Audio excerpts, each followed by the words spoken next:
celui que Jésus aimait.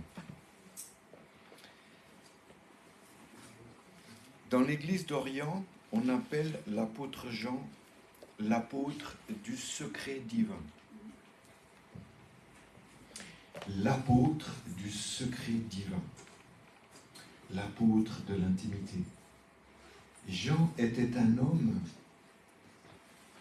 très jeune quand il a connu Jésus. Il devait avoir 17-18 ans. Et ce qui est intéressant de voir dans l'évangile de Jean, c'est que ce terme, celui que Jésus aimait, apparaît 5 fois. Et dans ces 5 passages, tout à l'heure, j'ai compris, vous savez, le premier passage, c'est dans Jean 13. C'est presque déjà plus loin que la moitié de l'évangile. Et la plupart des textes sont en Jean 19, 20, et il y a 2 mentions en Jean 21. Et je me suis rendu compte ce matin que c'est comme si son cœur s'accélérait. C'est comme si un rythme s'accélérait. Celui qui était intime avec le Seigneur, pourquoi? Parce qu'il savait qu'il allait partir, que Jésus allait quitter cette terre. Et son cœur s'emballait, tellement l'amour était dans son cœur. Jean, il nous invite à nous coucher comme lui sur la poitrine de Jésus pour écouter son cœur, ce cœur qui battait au rythme du cœur de son Père. Jean, il a ressenti tout ce que Jésus ressentait. Et d'ailleurs, il écrit en Jean 1:3, notre communion est avec le Père et le Fils. C'est l'essence, la base du christianisme. Cette communion intime avec le Père et le Fils. Jude, il dit, notre sainte foi en cette communion. Jude comprenait l'importance de cette communion. Les apôtres ont appris à vivre dans cette communion très intime à la suite de Jean. Jean a entraîné les apôtres dans cette communion. Ils ont compris. C'était pas facile, parce que Jean était quelqu'un d'un peu colérique. Jésus avait dit, tu es le fils du tonnerre. Et il a mis du temps, mais c'est au fur et à mesure qu'il a marché et qu'il reposait sa tête sur la poitrine de Jésus que son cœur s'est calmé, son caractère s'est calmé. Vous voyez? Dans l'Apocalypse, au chapitre 1, au verset 16 et 20, il dit « Les étoiles sont dans sa main droite. » Les étoiles, ce sont les responsables de l'Église. La main droite, c'est la main de l'honneur et de l'autorité, et c'est celle qui manie l'épée de l'esprit. Là, il parle des ministres qui gouvernent l'Église. Ils sont sensibles. Pourquoi? Parce que dans la main droite, ils sont à côté du pouls du Seigneur. Et le pouls, ils peuvent sentir le rythme du Seigneur. Ils sentent les directions, les messages, les visions, les objectifs et l'ordre apostolique du Maître pour bâtir son royaume sur la terre. Vous savez, comme je vous l'ai dit hier, les décisions, elles sont toujours prises dans les cieux. Mais ces décisions demanderont une manifestation sur la terre. Et cette manifestation, c'est vraiment le prophétique et l'apostolique. Et Jean comprenait parfaitement ces choses. Et vous allez voir qu'au travers de ces 5 passages, on va découvrir les objectifs de l'intimité, les directions, les résultats de cette intimité avec beaucoup de perspicacité. Parce qu'ils sont placés ce terme, celui que Jésus aimait, a des endroits très particuliers. Et je vous invite d'aller dans Jean 13. Je vais vous lire du verset 21 jusqu'à la fin, jusqu'à 30. Je vais commencer au verset 20. En vérité, je vous le dis, celui qui reçoit celui que j'aurai envoyé me reçoit. Et celui qui me reçoit, reçoit celui qui m'a envoyé. Ayant ainsi parlé, Jésus fut troublé en son esprit, et il dit expressément, en vérité, je vous le dis, l'un de vous me livrera. Les disciples se regardaient les uns les autres, ne sachant de qui il parlait. Un des disciples, celui que Jésus aimait, était couché sur le sein de Jésus. Simon-Pierre lui fit signe de demander qui était celui dont parlait Jésus. Et ce disciple, s'étant penché sur la poitrine de Jésus, lui dit, « Seigneur, qui est-ce » Jésus lui répondit, « C'est celui à qui je donnerai le morceau trempé. » Et ayant trempé le morceau, il le donna à Judas, fils de Simon, l'Iscariote. Dès que le morceau fut donné, Satan entra dans Judas.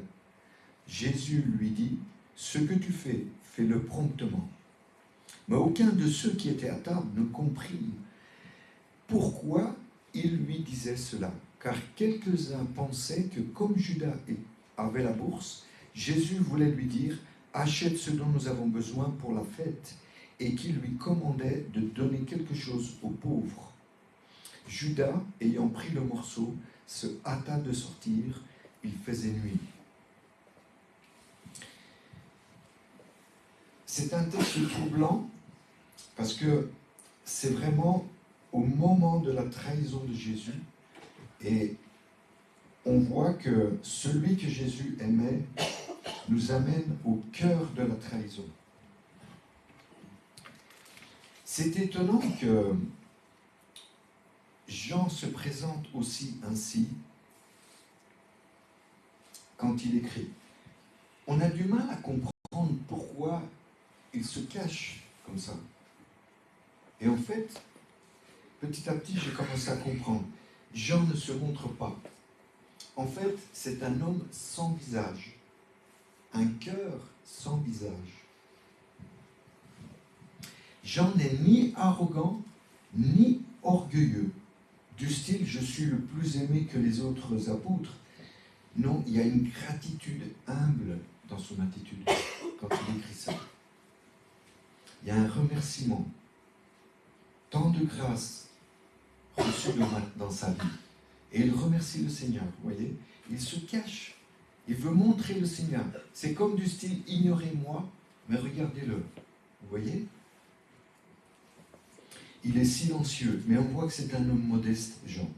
Il est effacé, sensible. C'est son témoignage qui compte.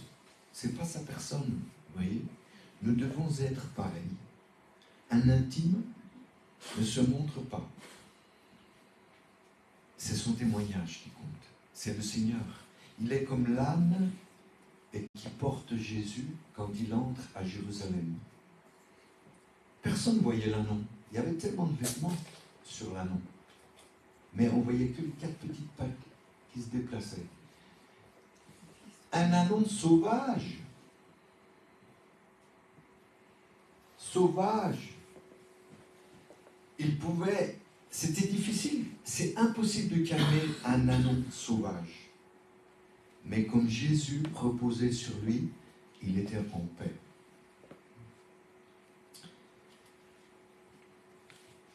Au cœur de la trahison, il se passe quelque chose d'étonnant. Un apôtre présent va le trahir, mais personne ne sait. Les disciples se regardent, ne comprennent pas.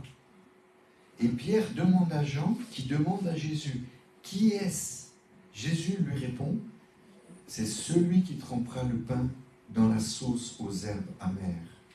Quand je lui donnerai, ce sera lui. » Alors Jean sait que c'est Judas l'Iscariote. Vous savez, personne dans cette assemblée sait ce que Jean sait. Il est le seul à savoir. Pourquoi c'est comme ça? L'explication, c'est ça. Quand tu vis dans l'intimité de Jésus, quand tu lui poses une question, il va te répondre. Il te donnera des informations précises sur la communauté. Il te dira ce qui ne va pas à l'intérieur de la communauté et ce qui va.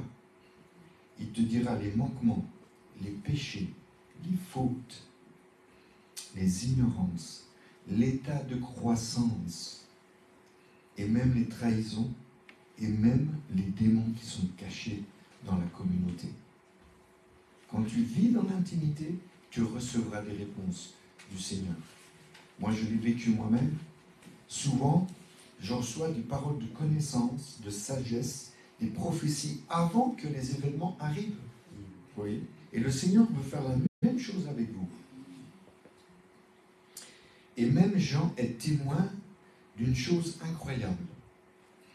C'est qu'en fait, Jésus va parler à Judas.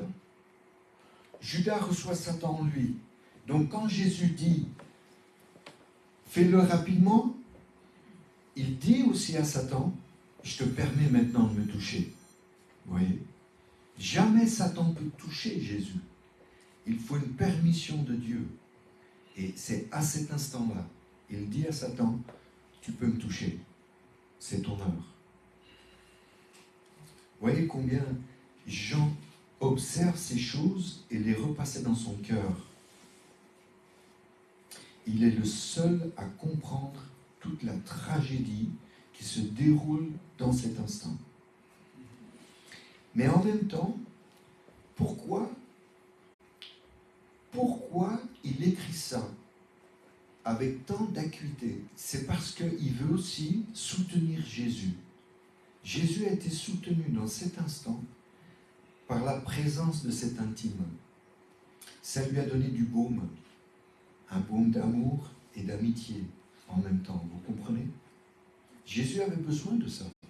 C'est pour ça que le Père a mis ce petit Jean, je dirais. Maintenant, nous voyons que, on va plus loin, on voit dans Jean 19, au cœur de la croix, au cœur de la croix, on arrive à la deuxième mention, Jean 19, 25 à 27. Près de la croix de Jésus se tenaient sa mère et la sœur de sa mère, Marie, femme de Clopas, et Marie de Magdala. Jésus, voyant sa mère, et auprès d'elle le disciple qu'il aimait, dit à sa mère, « Femme, voilà ton fils. » Puis il dit au disciple, « Voilà ta mère. » Et dès ce moment, le disciple l'a pris chez lui.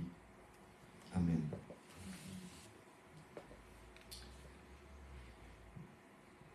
Jean ne vit pas pour lui-même.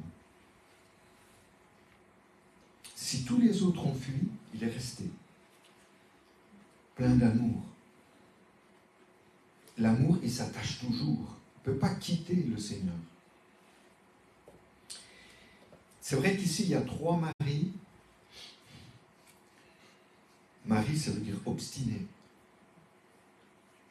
Obstiné. Il y avait 3 maris parce que c'est comme un message prophétique. Elles étaient obstinées dans l'amour, obstinées dans la foi et obstinées dans l'espérance. Vous voyez? Les 3 choses qui demeureront. Et Jean qui veut dire Dieu fait grâce. Jésus remet à Jean de prendre soin de Marie, sa mère. Quel geste de tendresse. Il ne pense même pas à lui. Quelle tendresse, quelle délicatesse de sa part. Vous voyez? Il veut consoler le cœur de sa mère. Au milieu de toute cette brutalité, de toute cette haine qui se déchaînait, de toute cette violence et cette agonie. Il était en pleine souffrance, Jésus, mais il ne pense jamais à lui. Et il observe sa mère. Comme je vous ai dit hier, il sait que, après son absence, un immense vide et douloureux va s'installer dans son cœur.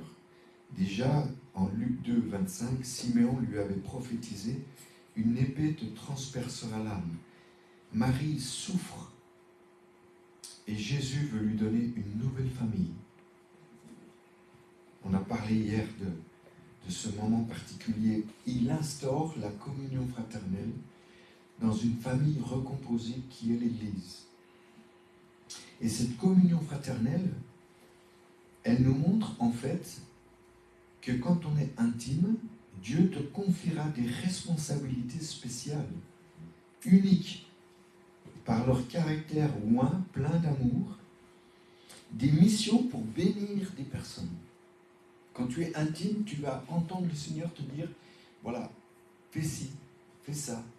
Et ça va bénir. Il y a un flot d'amour qui va continuer de couler de son cœur. Parce qu'il en est ainsi. Jésus est immensément bon. Sa bonté. La Bible dit que, dans un proverbe, le charme d'un homme, c'est sa bonté. C'était traduit aussi ce qui attire chez un homme. C'est sa bonté. Jésus était un homme immensément bon. Moïse lui avait dit, montre-moi ta gloire. Et Dieu lui a dit, écoute, tu vas dans le creux du rocher et je passerai devant toi. Et il a vu le dos de Dieu. Et il lui a dit, je t'ai montré toute ma bonté. Toute ma bonté. À quel endroit toute sa bonté s'est manifestée, sinon qu'à la croix du Calvaire, quand il a été suspendu entre ciel et terre, même pas assis et même pas debout, suspendu comme une bête. Et Jésus qui continue d'aimer abondamment. Donc il te confiera des missions. On va aller dans le troisième passage, Jean 20, 1 à 8. Je vous lis ce texte. Le premier jour de la semaine, Marie de Magdala se rendit au sépulcre dès le matin, comme il faisait encore obscur, et elle vit que la pierre était ôtée du sépulcre. Elle courut vers Simon-Pierre et vers l'autre disciple que Jésus aimait, et lui dit, « Ils ont enlevé du sépulcre le Seigneur, et nous ne savons où ils l'ont mis. » Pierre et le disciple sortirent et allèrent au sépulcre.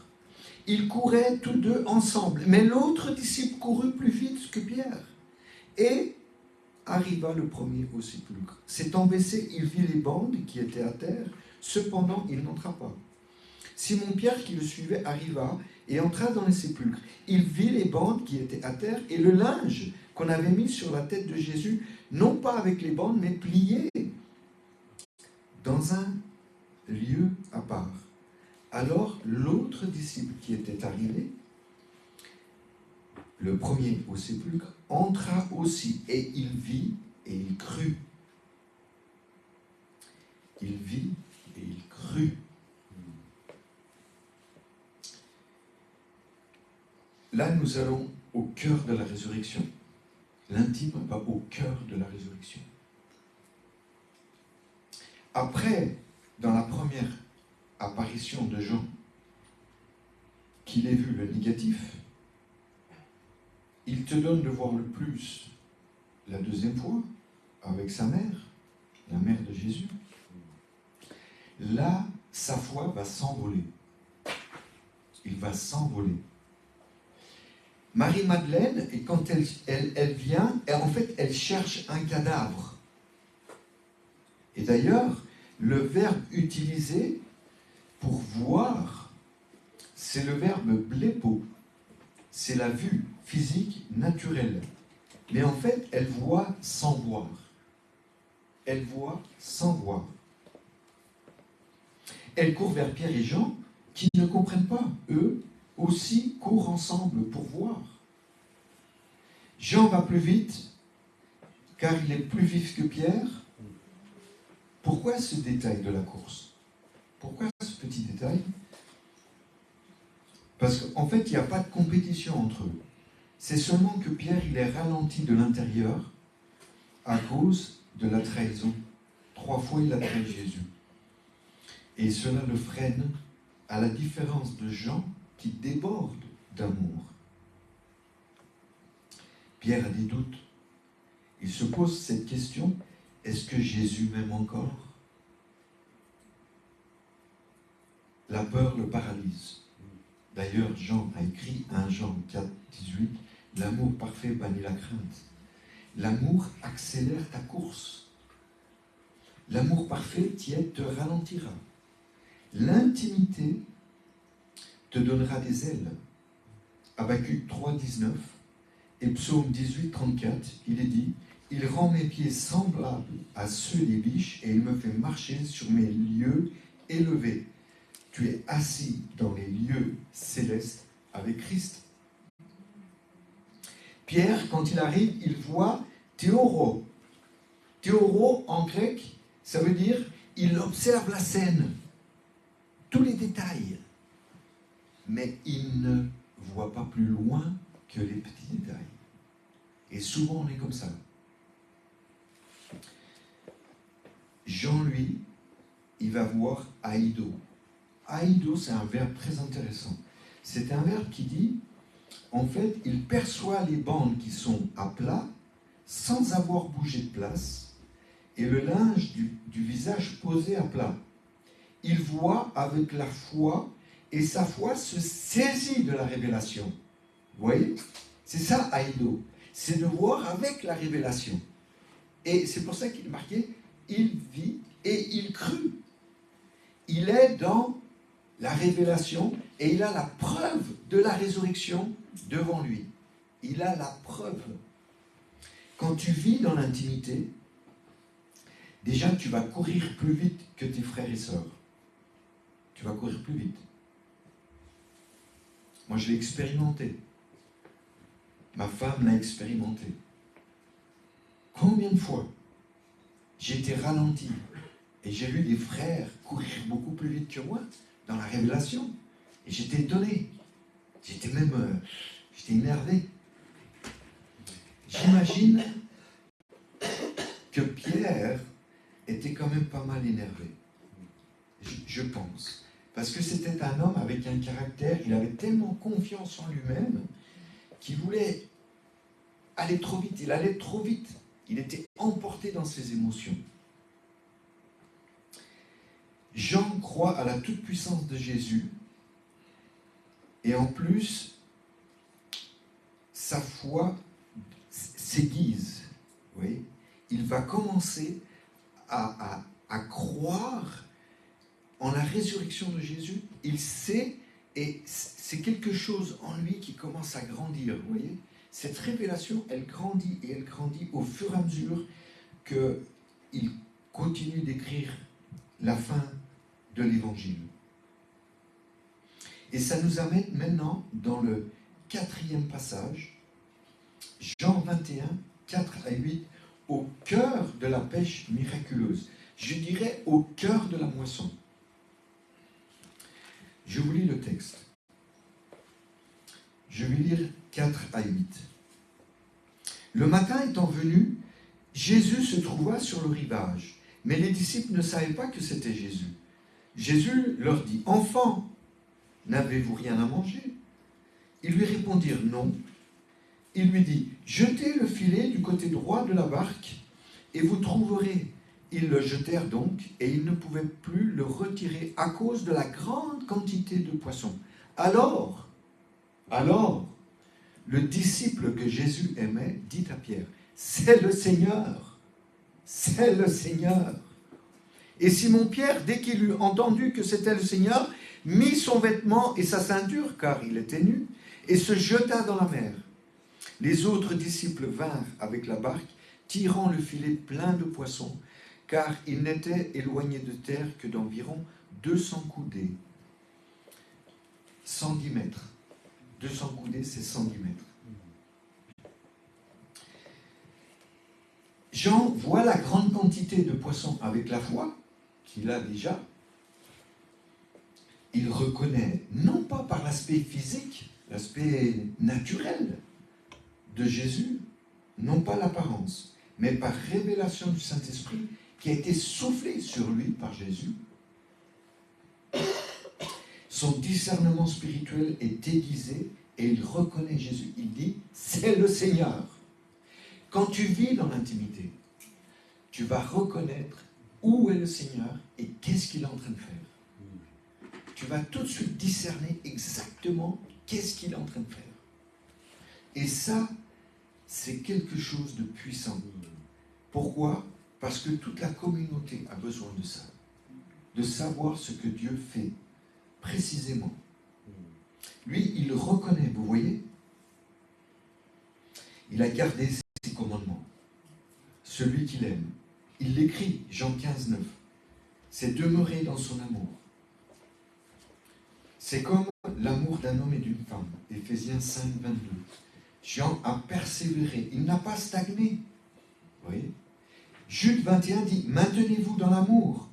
Un pasteur a dit, se maintenir dans l'amour, c'est attendre avec sérieux dans l'amour, motivé par l'amour. Moi, j'ai toujours dit, l'amour cherche l'amour. L'amour cherche l'amour.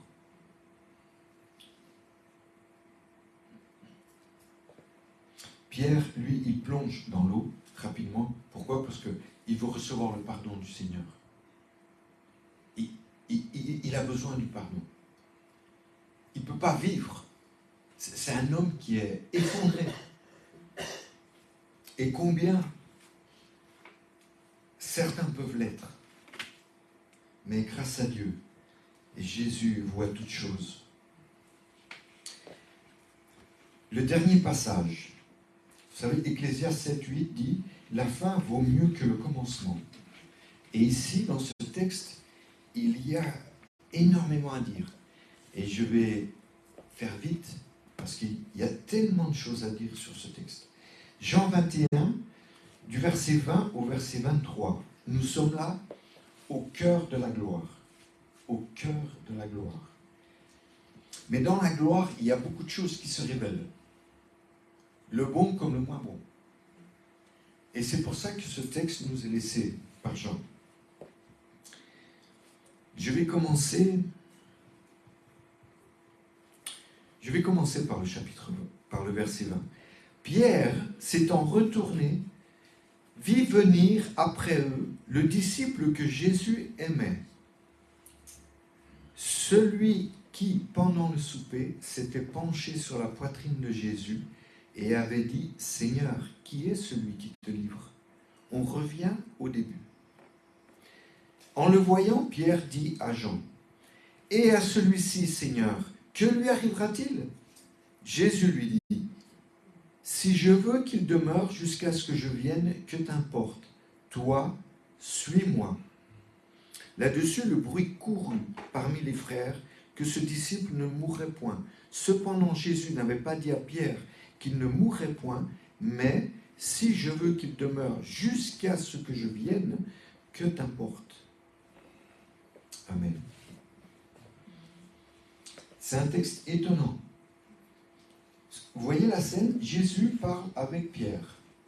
Et derrière eux, tranquillement, calmement, silencieusement, marche Jean. Jean ne peut pas quitter d'une semelle le Seigneur. Quand tu es intime, tu ne peux pas quitter le Seigneur comme ça.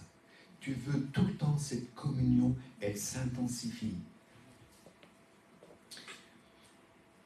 Il est attiré, l'intime, avec ces fameux liens d'humanité, avec des cordages d'amour, comme le dit Osée 11.4.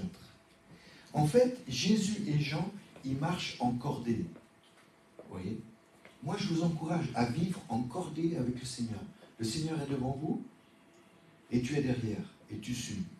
C'est pour ça que d'ailleurs, dans l'Apocalypse 14.4, Jean va écrire que les intimes, ils sont vierges, ils suivent l'agneau partout où il va, même jusqu'au martyre.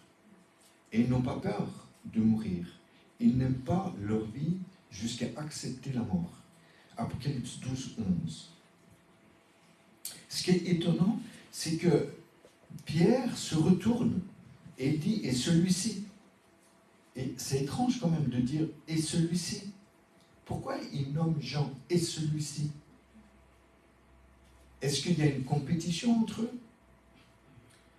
Rien que de dire, et celui-ci, ça montre une petite jalousie. Vous voyez?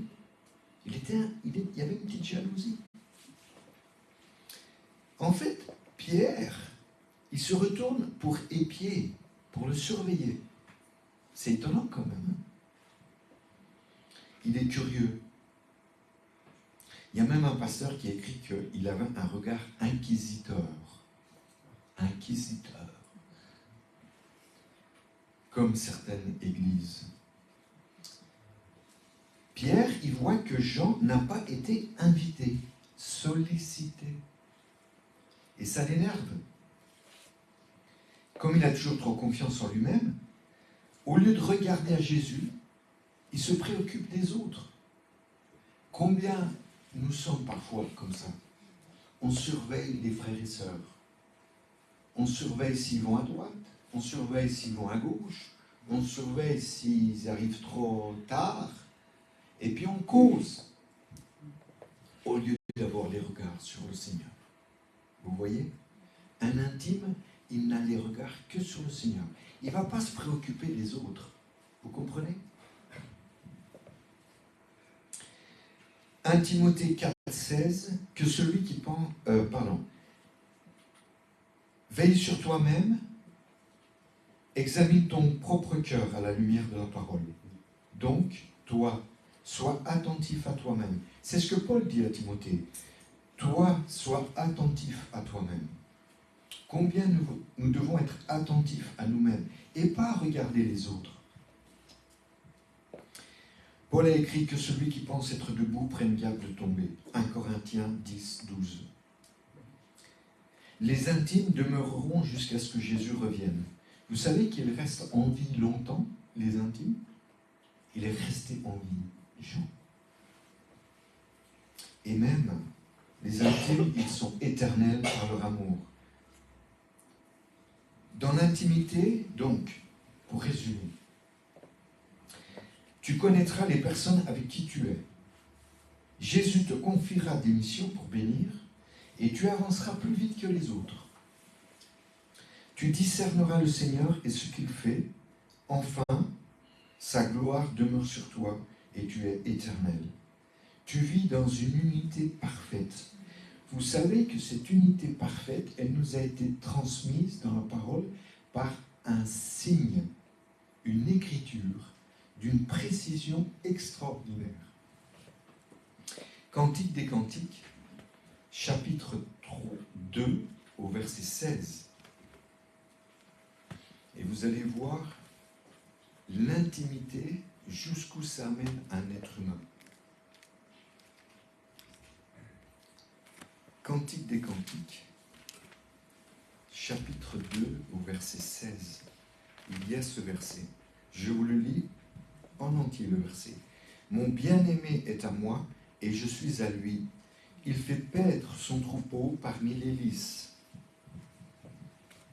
Ce même verset est écrit, mais inversé, pour montrer l'unité de l'amour, comme un homme et une femme, dans l'intimité. Chapitre 6, au verset 3. Je suis à mon bien-aimé, et mon bien-aimé est à moi.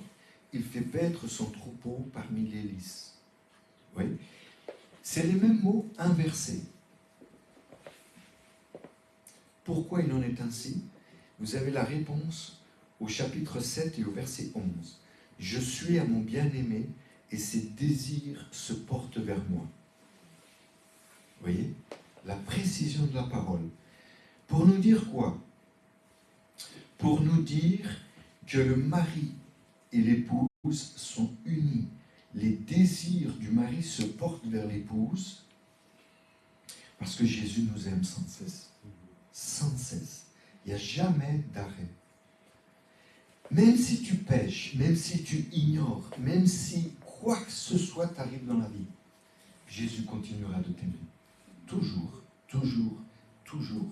C'est des flots d'amour. Ça n'arrête jamais.